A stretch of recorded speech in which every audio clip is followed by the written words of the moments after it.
Quero saudar a você, professor, professora da Escola Bíblica Dominical, classe dos adultos, com a paz do Senhor Jesus Cristo. Bem-vindo à nossa lição comentada da lição número 11, o Pai e o Espírito Santo, e esta é a lição comentada porque neste canal nós disponibilizamos também a nossa lição tradicional, que tem uma didática um pouco diferenciada, mesmo assunto, cobrimos o material da lição, mas com uma didática diferenciada, e este vídeo vai estar disponível no canal também. Mas a lição comentada, nós temos um roteiro que da mesma maneira é disponibilizado gratuitamente para você, é só abrir aqui na descrição deste vídeo e você pode baixar este roteiro e usá-lo à vontade. E lição número 11, para isso você veio aqui, vamos estudar. O Pai e o Espírito Santo, o primeiro tópico da lição, está na página 77 e o título é O Espírito e as Dádivas do Pai. Primeiro subtópico, da escravidão à filiação. O texto da revista, na página 77, diz o seguinte: a Escritura revela que o salvo não vive sob o domínio do espírito de escravidão. Essa expressão aponta para o estado de servidão ao pecado e ao medo da punição que caracterizava a vida antes da conversão. A lei, embora santa, não pôde produzir liberdade. Ela revela o pecado, mas não concede poder para vencê-lo. Entretanto, sob a graça divina, o crente recebe o espírito de adoção. Essa frase aponta para a nova identidade em Cristo, um vínculo de afeto e de perdão.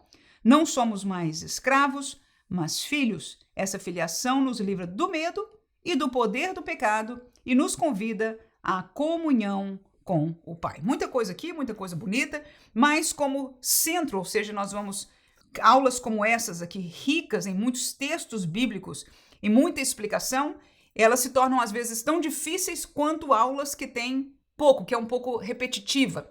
E por quê? Porque nós não podemos falar de tudo, não podemos parar em cada uma das coisas que o nosso comentarista nos traz. Então, neste sentido, o que eu faço é que eu encontro o centro, o assunto principal daquele subtópico.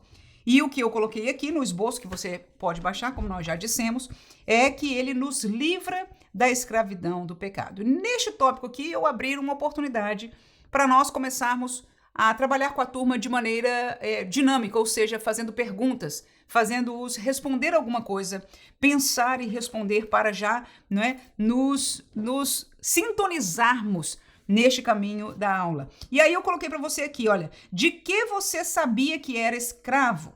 Quais eram seus medos? Quão grande era o poder do pecado e do maligno? Então isso é para permitir a alguns irmãos, alguém da sua turma, e talvez você possa até compartilhar o seu.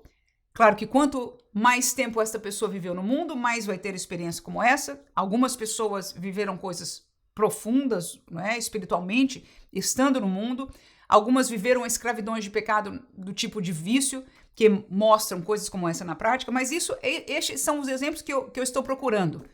Do que você se sentia escravo no mundo? É muito comum pessoas terem sido escravas do vício, o vício do cigarro, o vício da bebida, o vício até das drogas, enfim, a pornografia, ainda que com certeza é mais raro de que alguém vá se abrir e falar uma coisa como essa. No entanto, são estes vícios, não é, que nós poderíamos estar neles quando estávamos longe de Deus. E aí a segunda pergunta é essa: quais os medos? Você tinha algum temor? A maioria das pessoas, principalmente aquelas que têm temor de Deus, ainda antes de encontrar o caminho de Deus, mas temem a Deus, a exemplo de Cornélio, eram pessoas piedosas, tementes de Deus. Essas pessoas procuram em seu coração, ou seja, fazem o mal e temem, porque, ai meu Deus, será que eu não vou ser salva? Tem medo de um futuro eterno por causa da posição que eles encontram. E você pode estar surpresa por ouvir o testemunho de algum dos seus alunos, e talvez seja o seu testemunho, que nós ouçamos sobre um medo diferente. Eu já ouvi, por exemplo, do medo que é vinculado com os aparecimentos espirituais do maligno, pessoas que se envolveram em coisas de ocultismo, de magias e outras coisas dessas religiões malignas, satânicas mesmo, e que tinham contato com o mundo espiritual maligno. Então havia muito medo. Por quê? Porque nesses aparecimentos, nestes encontros, coisas terríveis feias e que amedrontavam a pessoa acontecia. E a segunda coisa aí, que é a terceira, né? Quão grande era o poder do pecado e do maligno. Então, seria perguntar quanto essa pessoa se sentia presa. Como essa pessoa se sentia escrava. Se isso era uma realidade, se isso foi uma realidade para alguém. Talvez eu, por exemplo, não tenho essa experiência. Eu cresci na igreja, eu não nasci salva, mas eu cresci na igreja, eu fui criada no seio da igreja e protegida desta realidade do mundo, inclusive do mundo espiritual. Então eu não tenho este testemunho, mas vale nós entendermos. Da mesma maneira, com certeza, eu tenho o testemunho de entender que eu era pecadora e do tempo que eu aceitei a Jesus, até dentro da igreja, como crente, eu tive as minhas falhas, as minhas convicções do meu pecado e eu tive que me reconhecer pecadora e aceitar a Jesus. No entanto, com certeza, alguns testemunhos como esse são mais fortes. E aí eu quero que você leve os irmãos a 1 João capítulo 5, versículo 18 e 19, onde nós vamos falar sobre este assunto de liberdade da escravidão do pecado, mas sobre a tonalidade que João coloca aí, que é a operação do maligno. E por maligno aí nós entendemos Satanás mesmo, entendemos o reino das trevas. E vamos ler aí o que João diz na sua primeira carta. Diz assim: sabemos que todo aquele que é nascido de Deus não vive pecando. Mas o que de Deus é gerado conserva-se a si mesmo, e olha aí, e o maligno não lhe toca. Sabemos que somos de Deus e que todo o mundo está no maligno. Então, duas coisas nós aprendemos aí. É que quem está em Deus e frutifica essa realidade de ser de Deus, nós temos já estudado sobre isso, sobre este fruto natural da presença do Espírito. Mas alguém que está verdadeiramente, vamos deixar somente aí, quem está verdadeiramente em Deus, né? A este ou neste o maligno não toca, é o que diz a palavra de Deus. Ele não tem mais poder, portanto, não há mais necessidade daquilo que a gente acabou de falar, de temor, de sentir-se aprisionado, porque quem nos aprisionava era o maligno e os seus vícios, a realidade do mundo. E essa é a segunda coisa, por falar em mundo. O que o versículo 19 nos disse aí? É que o mundo está no maligno, todo o mundo. Então, tudo que contextualiza o mundo como sistema deste mundo, está espiritualmente vinculado com o mesmo maligno que nos amedrontava espiritualmente, que proporcionava prisões para as nossas vidas. Então, nós precisamos olhar para o mundo espiritualmente nessas condições. Nós, estando na luz, temos o desejo e podemos levar a luz pela palavra a estas pessoas, mas temos que ter este reconhecimento que se todo mundo está no maligno, a pergunta para a turma é até essa: o que significa isso? Nós podemos ter comunhão com o mundo? Nós podemos ter amizades de coração aberto com o mundo? Nós podemos comungar o tempo nosso? As nossas prioridades seriam as mesmas do mundo? E assim por diante. Você pode ter uma conversa de não muito tempo, com certeza, porque a aula está muito boa, tem bastante coisa para nós caminharmos. Segundo subtópico, trata-se da rebeldia a filho legítimo. Antes da regeneração, éramos espiritualmente rebeldes. Mas, por meio da graça, fomos transformados e assim o Espírito testifica com o nosso espírito que somos filhos de Deus. Essa declaração refere-se a uma nova posição espiritual e jurídica. O Espírito opera a adoção e confirma interiormente essa verdade, dando testemunho direto ao coração do crente. Os privilégios dessa dádiva incluem o direito de chamar a Deus de Pai, como diz Romanos 8, né? Pelo qual clamamos Abba Pai, em que o aramaico Abba é a forma carinhosa para papai e indica que em Cristo temos íntimo e livre acesso ao Deus Todo-Poderoso.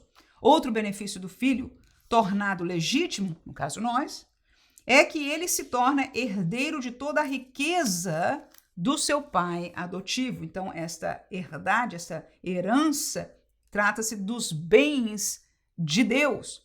Então, eu coloquei aqui como centro, como nós dissemos, cada um destes subtópicos vão estar ricos em versículos, em explicações, mas o centro desse subtópico para o nosso estudo aqui vai ser da rebeldia da carne à comunhão com Deus. E a pergunta primeira é essa: o que significa isso, rebeldia da carne? Aonde nós encontramos? E vamos levar os nossos alunos a 2 textos. E você, como professor, dependendo de como a sua classe tem a habilidade de encontrar na Bíblia, você pode deixá-los encontrar, você pode levar estes textos já prontos em pedaços de papel distribuídos, foi uma ideia de uma outra irmã com quem nós trabalhamos um tempo, ou somente a referência antes da aula para que quando chegar a vez eles leiam.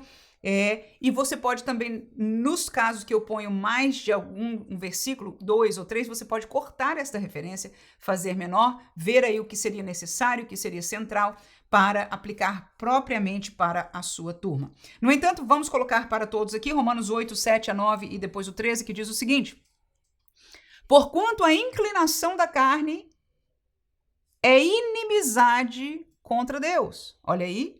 A inclinação, ou seja, a tendência da nossa carne, por natureza, ela é o quê? Inimizade contra Deus. Então, vemos que estamos caminhando com rebeldia, tá vendo? Rebeldia e inimizade. Vamos seguir.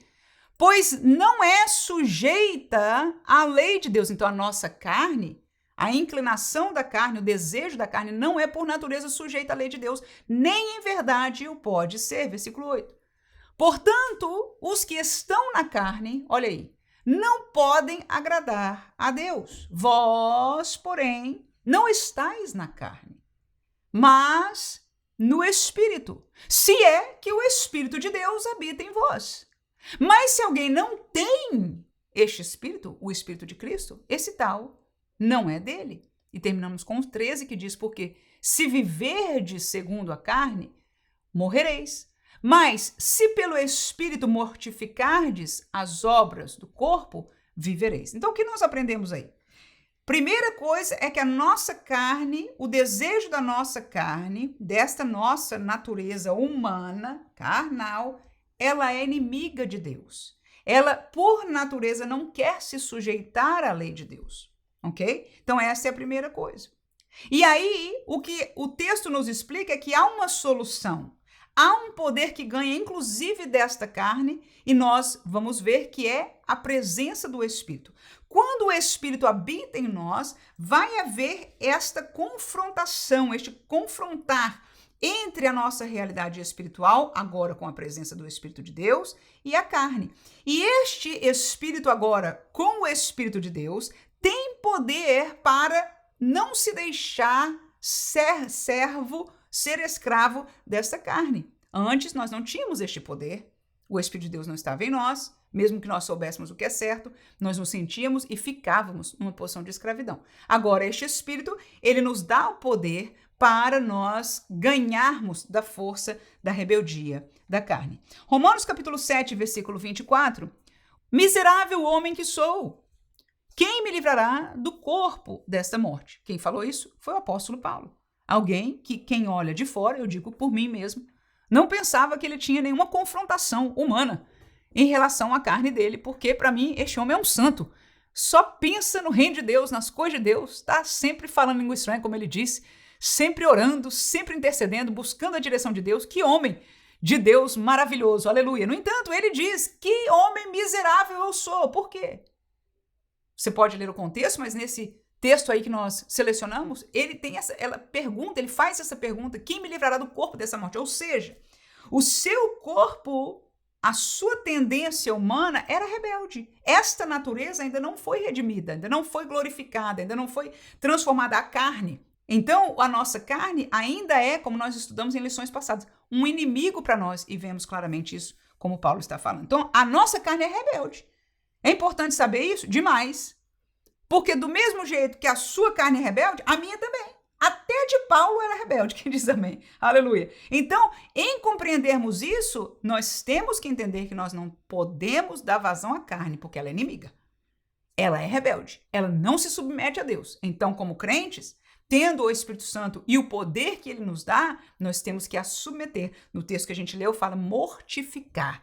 A gente pisa e pisa com vontade para matar. Quem diz amém a isso também? Glória a Jesus. Então, da rebeldia à comunhão, essa era a nossa posição, esta é ainda a realidade da nossa carne, mas nós fomos chamados, fomos trazidos à comunhão de filho. Romanos capítulo 8, versículo 15 e 16, Diz, porque não recebestes o espírito de escravidão, para outra vez estardes em temor, nós já falamos disso no tópico passado, mas recebestes o espírito de adoção de filhos, pelo qual clamamos Abba, Pai. Versículo 16 diz que o mesmo espírito, com E maiúsculo, o espírito de Deus, ele testifica com o nosso espírito que somos filhos de Deus. Então, nós, apesar de termos vivido uma rebeldia completa e hoje ainda convivermos com uma carne que quer constantemente se rebelar, não quer se submeter à lei de Deus, nós fomos trazidos, ainda assim, pela vida que Deus nos deu no seu Espírito, pela fé em Cristo, a vida no Espírito, nós temos poder e agora temos acesso da comunhão, sendo chamados de filho, e nós não fazemos isso, presta atenção, não só por uma confissão. Amém? O que isso quer dizer? Não é só porque a Bíblia diz, ou porque o pastor disse, ou o professor diz, você é filho de Deus, você é filho, eu sou filho de Deus. Aí alguém vai lá, diga, eu sou filho de Deus, eu sou filho de Deus. Não. Quando nós somos transformados, nós podemos confessar. Nós devemos confessar. Mas quando nós somos transformados, nós temos o testemunho do Espírito Santo dentro de nós, que é o que acabamos de ler no 16. Então é por isso que o crente sabe que é salvo. Então, se você se perguntar, será que eu estou seguro da minha salvação? O Espírito Santo vai testificar no seu coração. E é por causa disso que nós temos essa segurança. Senão, não a teríamos. Efésios 2:18, ainda neste tópico, diz, porque por ele ambos temos acesso ao Pai em um mesmo Espírito. Então, o acesso ao Pai, a presença do Pai, a comunhão com o Pai, foi nos dada e é através dessa transformação do Espírito de Deus. Terceiro subtópico, das trevas à plenitude do Espírito. No outro tempo vivíamos em trevas espirituais. As trevas simbolizam pecado e separação de Deus. A transição das trevas para a luz é um ato gracioso do Pai. O sinal dessa nova vida é a presença do Espírito Santo. Porque sois filhos, Deus enviou aos vossos corações o Espírito de seu Filho, que clama Abba, Pai. O envio do Espírito é a prova da adoção do crente como filho legítimo. A expressão Espírito de seu Filho aponta para a missão do Espírito em continuar a obra de Cristo. E assim como Jesus orava, Abba, Pai, o crente é capacitado a ter comunhão com Deus. Aquele que andava em trevas e ignorância espiritual, agora vive em plena luz, guiado pelo Espírito. Então daí nós vemos duas coisas. O novo posicionamento espiritual e o sinal que é o selo do Espírito. Então, os dois focos aí é a nossa nova morada espiritual, mesmo que em carne nós estejamos aqui na Terra, ainda, fomos posicionados diferente. E em segundo lugar, é o sinal espiritual dessa nova vida, dessa posição. Vamos lá? Colossenses capítulo 1:13 fala claramente, é um dos versículos meus favoritos nesse sentido, para nos explicar esta mudança de posicionamento espiritual. Porque veja aí o que diz Paulo. Ele nos tirou, e ele é Deus, ele nos tirou da potestade, ou seja, do poderio das trevas, lembra, já falamos pelas palavras de João do maligno, né? Agora, ele nos tirou da potestade, do poder das trevas e nos transportou para o reino do Filho do seu amor. Então, este transportar não é o nosso transporte humano.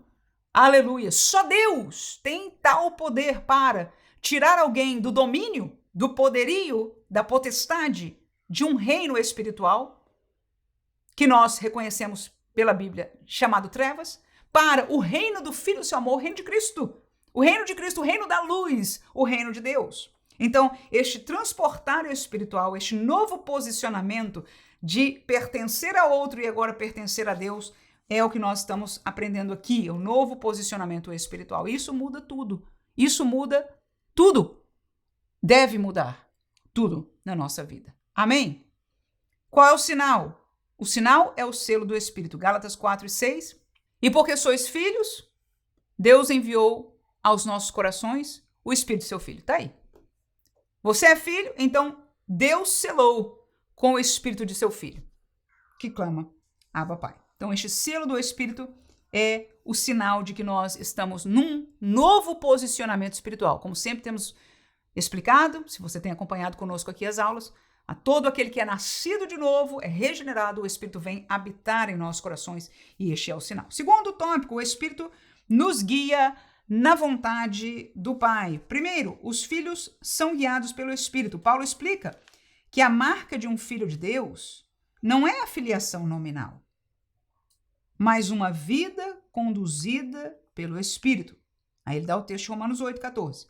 Porque todos os que são guiados pelo Espírito de Deus, esses é que são os filhos de Deus. O verbo guiados está no tempo presente passivo, indicando que os crentes são continuamente orientados pelo Espírito, como alguém que é levado pela mão. Isso significa que são instruídos pelo Espírito no caminho do Pai em todo o curso da vida. Essa direção do Espírito se opõe à inclinação da carne. Então está aí uma maneira de viver espiritualmente esta vitória, aleluia, sobre a carne ou contra a carne. Então, a orientação não é forçada, e eu achei isso aqui interessante, mas fruto da habitação do Espírito no coração regenerado. Como filhos, não fomos deixados órfãos, o Espírito aponta a direção e anda conosco no caminho. Então vamos aqui ao nosso roteiro, onde, como centro deste tópico, eu coloquei para você, guiados pelo Espírito. O pastor mencionou Gálatas 5,16 aqui, mas não foi lido, não foi expresso este versículo aqui no texto, então vamos lá. Gálatas 5,16 diz: digo, porém, andai em espírito e não cumprireis a concupiscência ou o desejo da carne. E aí, em relação a este tema de ser guiado pelo Espírito, de andar no Espírito, eu pergunto, o que é que o Espírito faz para nós? Como nós podemos andar em Espírito? Qual é a parte dele? E eu encontro como resposta que este Espírito nos faz entender a palavra de Deus. Algumas pessoas leem textos da Bíblia, entendem o português do texto, entendem o que está querendo dizer, mas não têm a compreensão espiritual daquilo que esta palavra viva traz para nós. E o Espírito é aquele que nos ajuda, enquanto eu, ao mesmo tempo, encontro crentes que são extremamente simples no sentido da sua formação intelectual e às vezes têm dificuldade na velocidade de ler os versículos, mas o pouco que eles conseguem ler, o Espírito vai esclarecendo aos seus corações e trazendo uma alegria, uma vida e uma fortaleza e uma raiz espiritual maravilhosa, porque este é o trabalho, esta é a obra do Espírito Santo de Deus. Então, é isso que eu aprendo aí através do que o Espírito faz. Que mais? Ele nos sensibiliza ao caminho de Deus. Como assim? Quando ele diz que ele nos guia, como funciona isso? É que nós ouvimos uma pregação falando sobre a vontade de Deus, ou lemos um texto, já falamos sobre como ele trabalha com a Bíblia, e nós entendemos que aquela é a vontade de Deus e ele nos ajuda no nosso sentido, no nosso sentimento, ele nos faz querer aquilo. É por isso que você escuta uma pregação abençoada, cheia de poder do Espírito, e você sai com desejo de viver aquilo que o pregador trouxe, baseado na palavra, mas que é a vontade de Deus. Então o Espírito, ele te sensibiliza. Eu não estou falando de pregações manipuladas com psicologia humana, eu estou falando da palavra de Deus sendo pregada. E homens de Deus sendo usados pelo Espírito de Deus para tal. E quando isso acontece, o Espírito nos sensibiliza, nós choramos, nós nos sentimos motivados, sensibilizados, seja ao arrependimento, seja a caminharmos este caminho que Deus está direcionando por esta palavra, seja a aceitarmos este desafio que para os nossos olhos humanos nós dizemos eu não tenho capacidade, mas o Espírito nos sensibiliza ao caminho de Deus. E ao mesmo tempo que ele sensibiliza para o que é de Deus, e às vezes até nem precisa de uma pregação, é um hino, às vezes é no momento de oração, às vezes ele fala quando nem nós esperamos. Aleluia! Glória a Deus! Mas ao mesmo tempo que ele sensibiliza, ele, o Espírito de Deus que habita em nós, ele reage contra todo o pecado e o mal. Quando você assiste, liga a televisão ou vê um vídeo ou um pequeno reel ou um pequeno shorts e aquilo ali tem um espírito diferente, há mal ali. Algumas vezes nós vemos claramente na aparência e nós sentimos e entendemos, é mal. E algo dentro de nós, talvez a nossa cabeça, a nossa mente humana que já está acostumada a ver determinadas as coisas que estão presentes na nossa sociedade, não reconhece como tão mal. Mas o Espírito não deixa passar. É por isso que é importante ouvir a voz do Espírito. Aleluia. Porque para ele mal é mal, para ele pecado é pecado. E é por isso que é necessário vigilância do crente e comunhão e relacionamento com o Espírito. Por quê? Porque para nós, quanto mais nós nos associamos com isso, menos sensíveis, ou seja, insensíveis, podemos nos tornar à voz do Espírito. Ele sempre vai reagir. E ao ele reagir, a verdade é que nós sentimos. Mas é uma coisa delicada. É lá. É para quem tem comunhão. É para quem pergunta para ele. É para quem está em contato com ele. Temos ele. Mas a maneira do Espírito falar, ela é ímpar, ela não é forçosa. Aleluia. Glória a Deus. Mas é perceptível. Então, algumas vezes nós nos encontramos neste lugar aí. Não é tão ruim assim e o Espírito reagiu. Devemos dar ouvido à voz do Espírito. Por quê? Porque ele sempre reage contra o mal e todo o pecado. Então é isso que é ser guiado pelo Espírito. É isso que é. E se você tem essa experiência, dá glória a Deus. Aleluia. Vamos dar glória a Deus. Vamos agradecer por este privilégio. Que nenhuma outra geração para trás do tempo da descida do Espírito Santo viveu tal coisa. Mas que nós, não porque merecemos, aqui entre nós, aleluia, temos em Deus este acesso. E o que é que nós devemos fazer? Como ser guiado pelo Espírito? Falamos daquilo que ele faz. Ele nos ajuda a entender a palavra, nos sensibiliza para o que é de Deus, nos ajuda a reagir porque ele reage contra o pecado, é o que ele faz. E o que nós devemos fazer? Se ele nos faz entender a palavra, nós devemos ler a palavra. Amém? Amém? Então, ler a Bíblia é o nosso papel. Quer ser guiado pelo Espírito? Leia a Bíblia. Ai, mãe, eu sou guiado pelo Espírito, vou atrás das profecias. Está errado. Está errado. Está errado. Profecia não é para guiar ninguém. Profecia não é para guiar ninguém. Profecia é um dos dons que diz o Senhor que servem para a edificação da igreja. Então, profecia não é pode ser para o indivíduo, mas não é primordialmente para o indivíduo. A igreja deve ser edificada. Então, mesmo que a voz venha para o pastor ou para um crente, há uma edificação, há um contexto de que toda a igreja se alegrará. Amém? Então, a direção do crente, e diga-se de passagem, a Bíblia nos diz claramente que as profecias devem ser julgadas. Como é que a gente vai julgar a profecia se a gente não conhece a palavra de Deus? Então, aquilo que a Bíblia diz não precisa julgar, pode comer sem problema, é a palavra de Deus. Pronto. E nela está a vontade de Deus, está a direção de Deus, está o querer de Deus, está quem é Deus, o coração de Deus, o amor de Deus, o juízo de Deus. Tudo que Deus é, que se fez conhecer, que ele quis se fazer conhecer, está aqui. Então, se nós queremos ser guiados pelo Espírito, recebamos isso com temor, em nome de Jesus, com submissão. O primeiro lugar e o maior deles é na palavra de Deus. Então leia a Bíblia, mesmo que seja pouquinho, mesmo que seja devagarzinho. Eu conheci uma senhora que aprendeu a ler lendo a Bíblia, já com mais de 40 anos. E até o fim da sua vida, ela ainda está viva, já tem para lá dos 70, e ela lê ainda devagar comparado com outras pessoas, mas já lê com uma certa fluência. Ela tem alguns anos, ela leu a Bíblia em um ano, é um exemplo para a minha vida, e Deus a alimentou e a deu esta graça e esta alegria de ler a palavra de Deus. Então não há desculpa para nós. Como mais ser guiado pelo Espírito? Orando.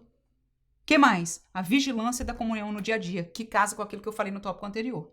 Então não só numa oração, um tempo de oração, seja na igreja, seja lá na intercessão, no ciclo de oração, que é todo mundo está ali neste propósito. Então você tem dificuldade de orar em casa? Vá para a igreja, irmão. Se a tua igreja ainda tem um tempo que tem oração lá, que as irmãs estão lá, ou que os obreiros estão lá, ou que quem estiver lá, ou que a porta está aberta, vá para a igreja. Tem culto que tem oração, vá para a igreja em nome de Jesus. Quer ser guiado pelo Espírito? Vá para a igreja. Por favor, em nome de Jesus, vamos dar ouvido de volta à voz do Espírito que fala por esta palavra. Aonde fala? Atos 2, irmão. Atos 2, irmão, a igreja primitiva é o melhor e o maior exemplo para nós. Por quê? Porque ela ainda não foi mexida, atingida. Naquele tempo, estava tudo fresco o trabalho de Deus. Não tinha sido ainda atingida pelo nosso querer, as nossas modas, o nosso entendimento cultural, o nosso entendimento que é ser uma geração diferente. Ali estava tudo que é de Deus. Está lá a oração. O que mais? A vigilância na comunhão do dia a dia. O que isso significa na prática?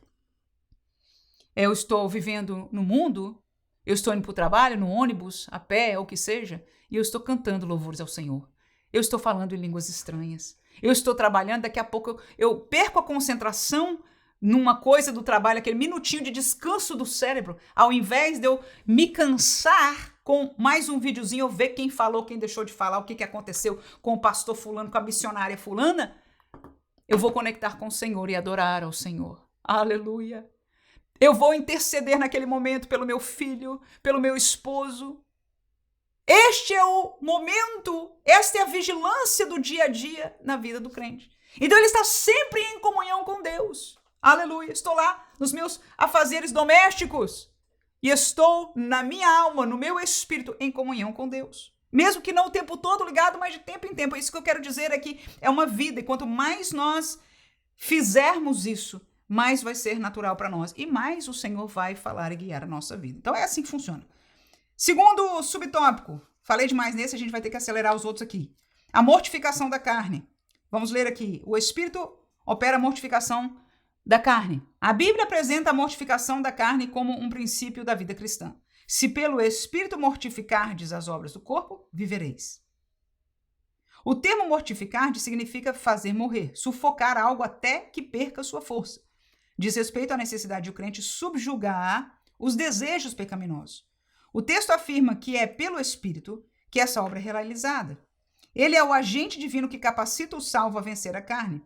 Porém, o papel do crente não é ser passivo. Devemos andar em espírito, despir-nos do velho homem, crucificar a carne e nos santificar diariamente. A ação do Espírito não apenas mostra o erro, mas transforma a vontade e o que mais? Fortalece o crente contra o pecado. Tá muito bonito, muito bom isso aí. Romanos capítulo 8, versículo 13. São os dois textos que nós vamos deixar aí. Primeiro, sobre a mortificação da carne. Romanos 8, 13 diz, porque se viverdes segundo a carne, morrereis.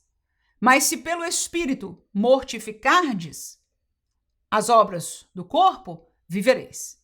Então, o caminho de deixar a carne reinar é a morte espiritual.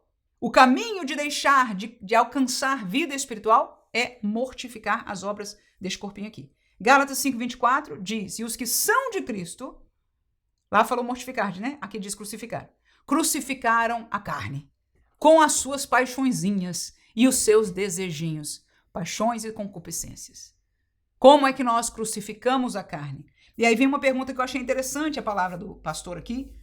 Este processo, ele explicou, mas eu vou fazer como pergunta. É um processo do Espírito nosso? Esse assunto de crucificar a carne, de mortificar a carne, é Deus quem faz em nós, pelo Espírito, ou somos nós que fazemos? Aí eu vou te levar, aí você tem duas coisas. Ou você pede para os irmãos, cada um passa um versículo para cada um, do versículo 22, veja aí, eu coloquei o 22 de Efésios 4. Depois tem o 25, o 26, o 27, até o 32. Então tem versículo para todo mundo na sua turma. Se a turma for maior, aí pronto, não deu. E se for menor, pode ser 2 versículos para cada um. Ou se já se passou do limite pela realidade do seu grupo, você pode ler este texto, ou uma parte dele, ou somente explicar isso aí, né? Nós até colocamos como atividade exemplos de como deixar o velho e revestir do novo homem, que é criado segundo Deus. Que esse é isso que é o assunto de Efésios 4.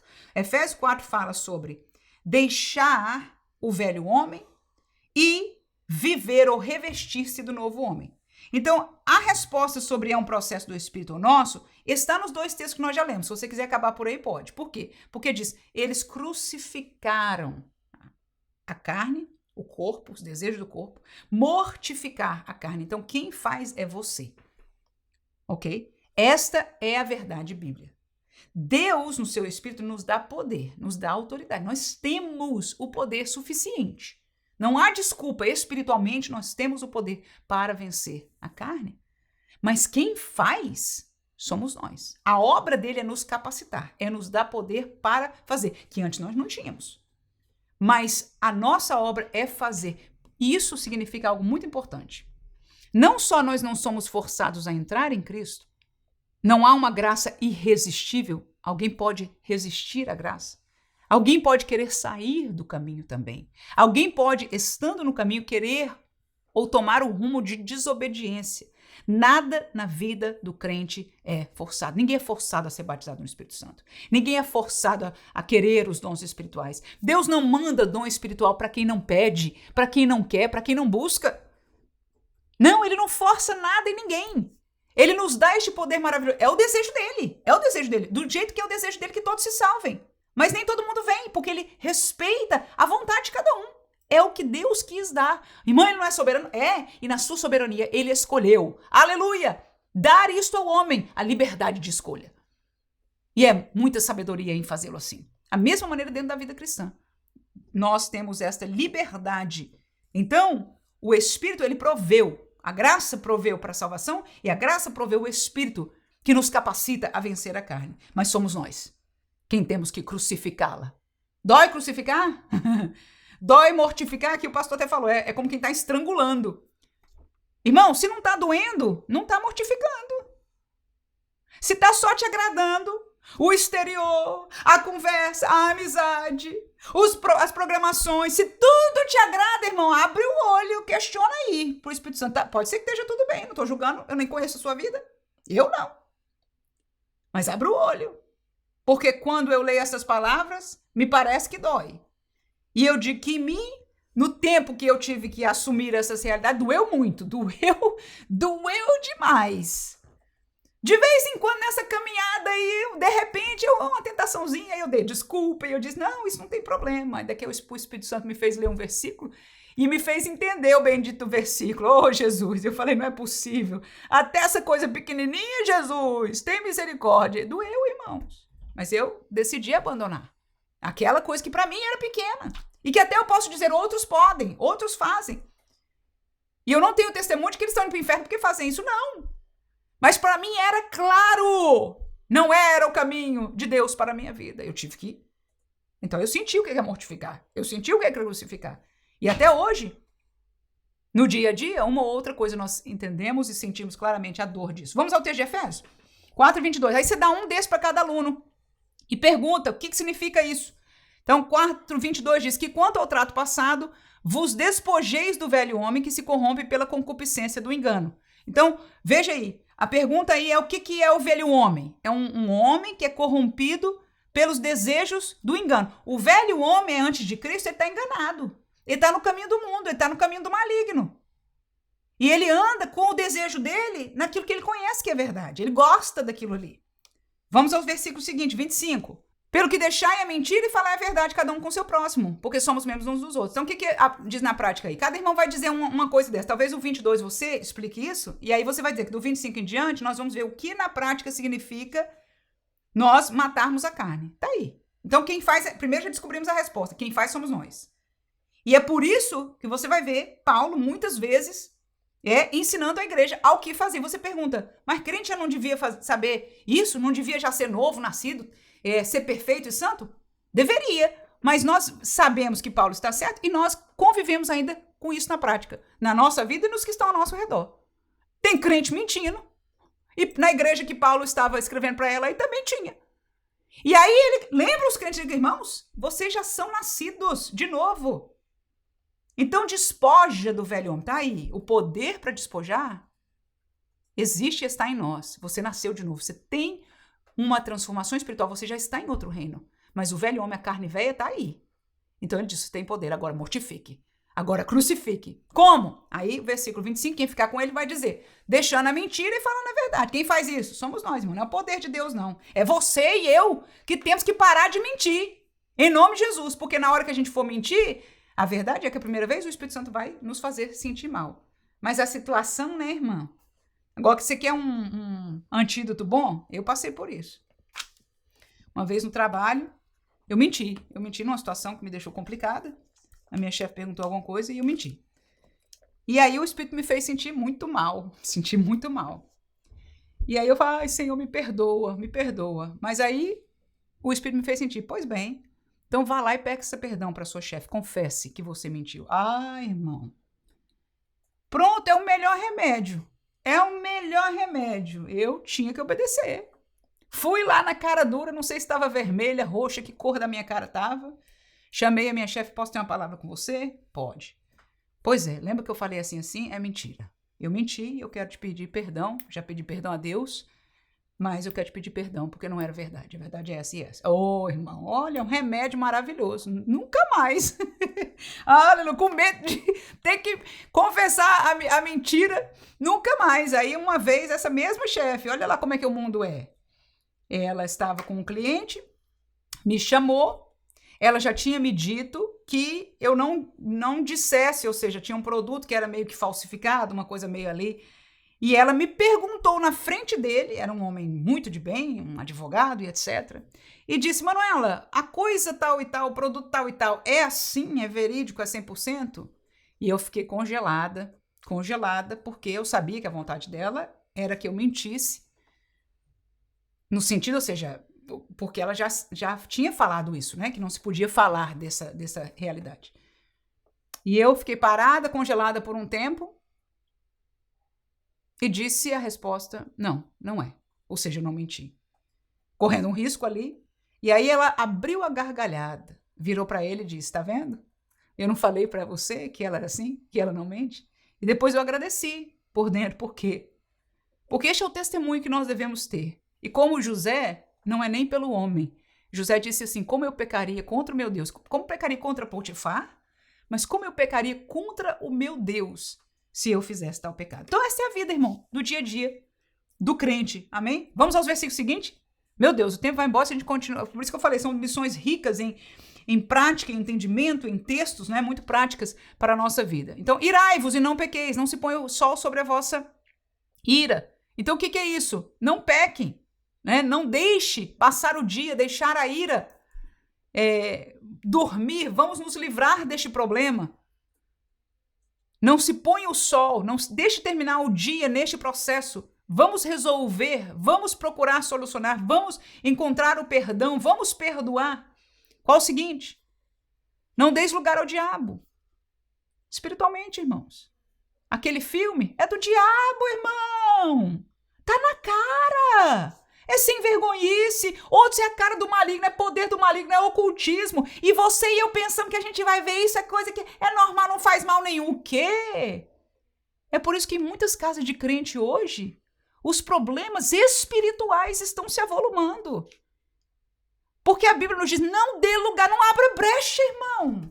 E eu não sou daquelas que ficam, eu detesto isso, irmão, esses mercenários da fé, que nas suas profecias, nas suas orações, sua programação que eu vejo pelo YouTube aí, essas coisas na mídia social, que porque o demônio tá preparando aqui, tá fazendo aquilo. Esqueça, irmão!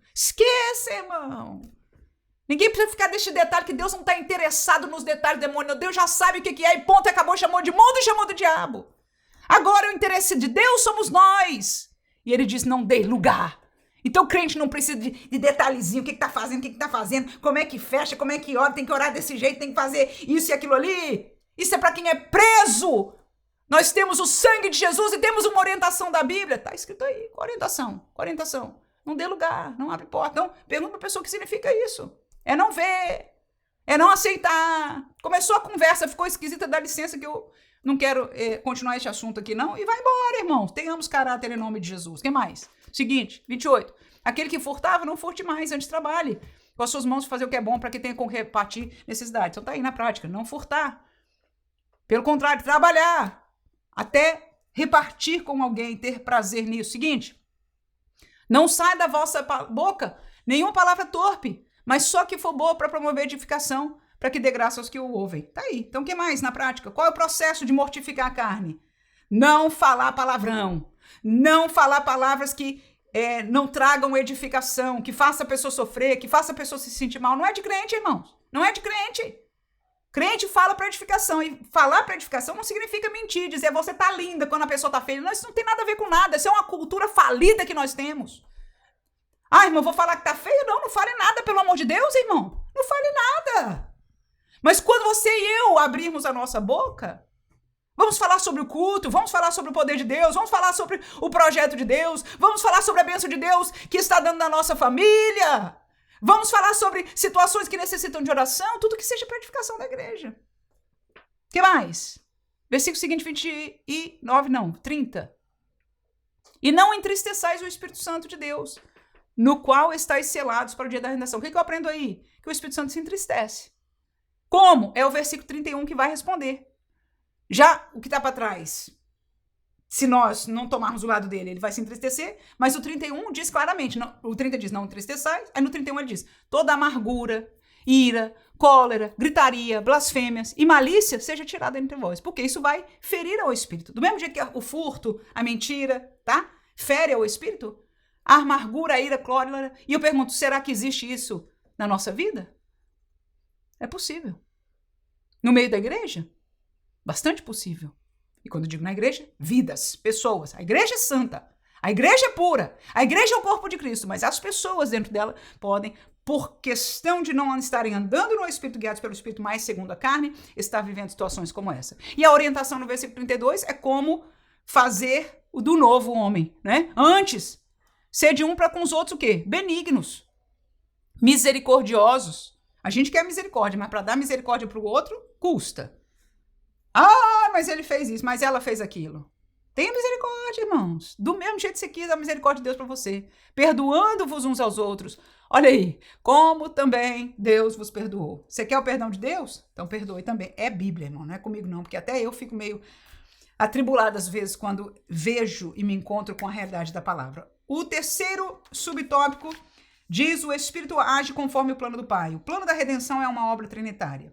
Vindo à plenitude dos tempos, Deus enviou seu Filho para remir os que estavam debaixo da lei, a fim de recebermos a adoção de filhos. Deus enviou aos nossos corações o Espírito de seu Filho que clamava Pai. Esse texto enfatiza que o Pai enviou o Filho na plenitude dos tempos. Isso é, no tempo por Deus escolhido. O Filho foi enviado para, e eu marquei isso aí, resgate dos pecadores. E o Espírito, para nos transformar em filhos legítimos. Então está aí o que eu achei como centro deste tópico. Deste modo, o Pai é o autor do plano da salvação e o Filho é o executor da redenção e o Espírito é o aplicador da adoção. Essa verdade revela a perfeita harmonia da Santíssima Trindade. Então, como dissemos aí, o plano do Pai é o resgate pelo Filho e a transformação pelo Espírito. Ambos, a obra de ambos, levam a que nós fomos feitos filhos de Deus. Terceiro tópico, a Trindade nos conduz à herança eterna, ainda aí no finalzinho da página 80. Herdeiros de Deus por adoção. A doutrina da herança é inseparável da adoção. Paulo apresenta um dos benefícios da filiação. Se nós somos filhos, somos logo herdeiros. Herdeiros de Deus. O termo herdeiro é utilizado no contexto legal para indicar que os adotados passam a ter pleno direito sobre os bens do pai. E eu marquei a palavra herdeiro e bens do pai. Essa herança não é mérito, mas é recebida por adoção graciosa.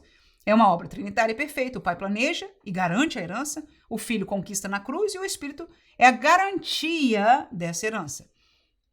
A herança inclui as bênçãos já recebidas, entre elas a salvação e a justificação, e também as promessas futuras, tais como a vida eterna e a glorificação. Então, o que nós encontramos aí é que o Espírito, ele é a garantia da herança eterna. É o mais importante aqui. Eu teria algumas outras considerações, mas não vamos fazê-la. O mais importante é entender que porque somos herdeiros, porque somos feitos filhos, há uma herança, e é uma palavra bíblica, a Bíblia está dizendo que há, e geralmente a herança, ela é recebida quando o pai morre, mas Deus nunca vai morrer, aleluia, Deus é eterno. No entanto, ainda assim, essa herança, ela é para o futuro. É onde eu discordo um pouquinho da colocação do pastor aqui, que diz que parte da herança é o que nós já recebemos, porque isso já foi feito, ou seja, se eu sou crente, eu já recebi a salvação, a justificação, a adoção naquele momento. É uma obra, a obra de regeneração, ela é instantânea. Então, isso que eu tenho já foi me dado neste momento. Claro que eu vou vivê-la, mas eu não chamaria isso de herança. Não é que nós não a temos, está correto que nós a temos, mas eu não chamaria de herança. Eu chamaria de herança o que eu haveria de receber, e eu vou ler no texto bíblico que é assim que a Bíblia também fala dele. a mesma maneira, a classe dos jovens, o pastor de lá falou que a perseguição era parte da herança. E eu também não chamo a perseguição parte da herança, eu chamo parte de vida, porque nós carregamos o nome de Jesus. Daqui a pouco nós vamos falar das marcas de Cristo, tá? No entanto, o cerne deste tópico aí é que o Espírito é o selo, é a garantia, nós todos estamos selados nele para a vida eterna, que é a herança. Né? Até o tópico é falado sobre a herança eterna. A Trindade nos conduz à herança eterna. Então vamos ler o texto de Efésios 4:30, texto bem pequeno, que diz o seguinte: e não entristeçais o Espírito Santo de Deus, no qual estáis selados para o dia da redenção. Então este dia da redenção, esta futura realidade, há um selo espiritual em nós e esta é a presença do Espírito Santo. Então ele é a garantia. Há um outro versículo que fala que ele é o penhor, não é? Então é esta exatamente garantia. Herdeiros e herança é o segundo subtópico, quando fala-se co-herdeiros de Cristo por filiação. Então vamos ler. A filiação nos associa ao Filho primogênito como co-herdeiros, ou seja, herdeiros juntamente de Cristo. Essa frase significa que compartilhamos com ele a mesma herança. O filho reparte com seus irmãos redimidos aquilo que recebeu como herança eterna. Essa herança não é de posses materiais, mas é gloriosa, incorruptível e incontaminável. Daqui a pouco a gente vai ler este texto de 1 Pedro aí. Porém, ser co-herdeiro de Cristo não significa apenas desfrutar da glória, mas também participar de seus sofrimentos. Então veja que eu mencionei isso, até que o pastor que fez a lição dos Jobs também usou essa mesma palavra, que é bíblica. Isso confirma que a vida revela que essas aflições têm propósito eterno. Sim, propósito eterno. Sim. A glória futura é certa, e esta é a herança. Mas a cruz precede a coroa. Nosso chamado não é apenas para ser salvo, mas para ser moldado conforme o Filho, e isso inclui as marcas da cruz. Ok, a colocação não seria essa a minha colocação, mas eu vou trazer como eu ensinaria e o que eu chamaria-nos a atenção. Primeira coisa que é importante para mim é entender que há uma herança. A Bíblia nos fala de uma herança, fala que nós somos herdeiros de Deus. O que é essa herança? Então, eu vou te levar ao texto que o pastor propôs. 1 Pedro, capítulo 1 e versículo 4. Veja o que diz. Para uma herança incorruptível, ou seja, não é das coisas que corrompem-se, que envelhecem aqui deste mundo. E incontaminável. Então, não só não se contamina com coisas humanas, materiais, mas tampouco com espirituais. Ok? Qualquer que seja esta herança, ela não se corrompe de maneira nenhuma, ela não perece, ela não diminui, ela não muda e ela não é contaminada em sentido também algum. Que mais? E que não se pode murchar. Como nós falamos, ela não diminui de maneira alguma. Guardada onde, irmãos? Onde é que está esta herança guardada? Está aí a resposta, está aí. Quando se fala de herança, dos bens de Deus, não é o posicionamento de Deus, não é a perseguição que vem pelo nome de Deus, pela causa de Deus, pela posição espiritual. É parte da filiação. Mas a herança está lá, guardada nos céus para vós. Então está aí a resposta, por isso a minha posição é que a herança trata-se dos bens futuros e está aí o preço. Neste tópico ainda nós falamos das marcas da cruz. Né? Até o texto de Gálatas, capítulo 6 e 17, é o que Paulo falou e é o que o pastor coloca aqui para nós. Vamos ler este texto que diz: desde agora, ninguém me inquiete, porque eu trago no meu corpo as marcas do Senhor Jesus Cristo. No entanto, eu proponho para os irmãos que o que Paulo carrega como marca no corpo, graças a Deus eu não carrego no corpo. Amém, irmãos? Eu não carrego no corpo, mas eu carrego em mim, porque estas marcas, pelo fato de eu ser filha de Deus, há perseguições, há confrontações que eu e você e todos aqueles que são filhos de Deus enfrentam estando aqui. Há vários textos que a oração de Jesus em João 17 é uma dessas que evidencia, mas eu vou ler outro texto aqui para ficar mais simples. Essa aula comentada nós fazemos menos textos, menos versículos para ficar mais simples. Então eu digo que as marcas da cruz, ela é a perseguição pelo nome de Cristo e pelo pertencimento ao reino da luz. Ou seja, é por causa da nossa posição espiritual e porque nós carregamos o nome de Cristo Jesus, aleluia, é que nós somos perseguidos e temos estas marcas. Paulo, como nós já lemos o versículo de Paulo, levou no corpo. O que ele queria dizer com isso? Quem sabe? Ah, você lembrou? A chicotada, lembrou? Que Paulo apanhou, que Paulo foi preso, pronto. Então, quando ele falava, ou seja, a perseguição foi de tal ponto que não só teve realidades como nós tivemos, de determinadas perseguições, de palavras e outras coisas, mas ele tinha, inclusive, né, essas cicatrizes, esta dor, este pesar no corpo dele, aquilo que ele chamou de marca de Cristo, no seu próprio corpo. Mas Mateus capítulo 10, versículo 22, vamos ler somente este texto aí, para explicar mais. E odiados de todos sereis, é Jesus dizendo. Por quê? Por causa do meu nome. Mas aquele que perseverar até o fim será salvo. Então Jesus disse claramente, se vocês me seguem, levam sobre vocês o meu nome, vocês vão ser odiados pelo mundo. Então há vários textos que completam isso aí na Bíblia Sagrada, mas é suficiente ouvirmos de Jesus. Então, as marcas da cruz em nossa vida é por pertencermos a Jesus, por levarmos o nome de Jesus, por pertencermos a ele, por sermos luz. O que a Bíblia diz das trevas? Ela não gosta, ela não tem prazer. Ela, como diz Jesus aí, odeia. Não é por causa de nós, é por causa do nome. E muitos de nós, como crentes, estamos querendo nos disfarçar para não sermos odiados. O mundo sempre falou contra nós, vocês são julgadores, vocês são isso, Nós sabemos que nós não somos. Nós sabemos que o evangelho de Jesus é perfeito. Agora, ele expõe o pecado, porque a luz expõe as trevas e o que está escondido nas trevas. E dá a opção para a pessoa da liberdade. Mas a liberdade é na luz, não é nas trevas. Presta atenção, que isso é importante. A liberdade é na luz e não nas trevas. E hoje nós estamos querendo melhorar o evangelho, vamos botar umas aspas super enormes, porque até dizer bem claro, isso não existe, mas nós estamos tentando fazer. Para não mostrar tanto pecado, não falar de pecado, não falar de arrependimento, não fazer complicado o assunto. E não é complicado, mas é luz e trevas. E tem que deixar o pecado. Aleluia. Glória a Deus. Amém. E nós estamos com medo deste evangelho, mas não deve ser assim.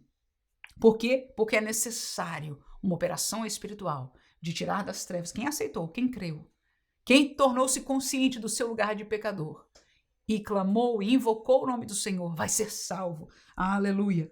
E levamos o nome de Cristo, temos essa perseguição, somos odiados por aqueles que não decidiram fazer assim. Amém? É difícil, é duro? É duro. Sentir-se odiado, sentir-se como inimigo. Eu vou ser muito sincera com você, porque eu sei que algum de você vai entender e saber, irmã, eu também vivo isso. Dentro da igreja. Aquele que permanece pela palavra da verdade. A gente não precisa ser bruto, nem ficar gritando que é assim, e ser daquelas pessoas bem fechadas e etc. Mas mesmo que a gente não seja, só por a gente crer da maneira que a Bíblia nos diz.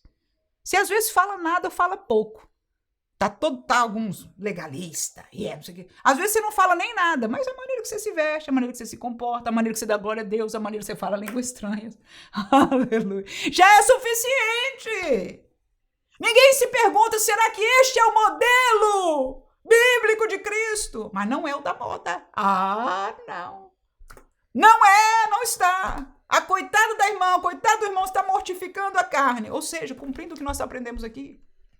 Está crucificando os seus desejos. Mas como a igreja, não a igreja de Cristo, mas membros e membros, este novo evangelho está querendo, não quer nada com mortificar, diz que isso é legalismo.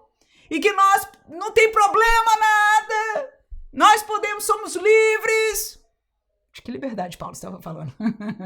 Aleluia. E o coitado do irmão da irmã que está mortificando não falou nada. É legalista. Deve ser condenado porque não entende o mover de Deus, que é a liberdade. Quem de nós, destes dois grupos, está certo? Que está errado? Nós sabemos. Mas mesmo, vamos supor aí que eles têm alguma razão. A gente não entendeu bem a graça de Deus. Ai, me dói até de falar. Se eles estão na graça de Deus, não seria normal que eles tivessem um pouquinho de graça e misericórdia pelos coitados que estão se esforçando em obedecer a Deus, que não estão fazendo por mal, não estão fazendo para ofender ninguém, não estão gritando na casa deles, não estão xingando, nada. Estão fazendo somente tentando ser fiel ao Senhor. É o que eu e você estamos fazendo. É o que alguns na tua igreja estão fazendo. Poucos, eu sei. Os que ainda estão indo a um culto de oração, eles não têm que ser chacoteados. A realidade da oração não tem que ter mudado. Agora vamos orar só cantando, com música de fundo, fazendo isso, aquilo, aquilo. Não, irmãos. Não. Não, irmãos. Que estas modas, que esta vazão à nossa vontade humana, que é a carne, não possa ganhar, porque foi tudo isso que só isso que a gente estudou, né? Centrando aí, porque o Espírito Santo não está neste caminho, mas o contrário.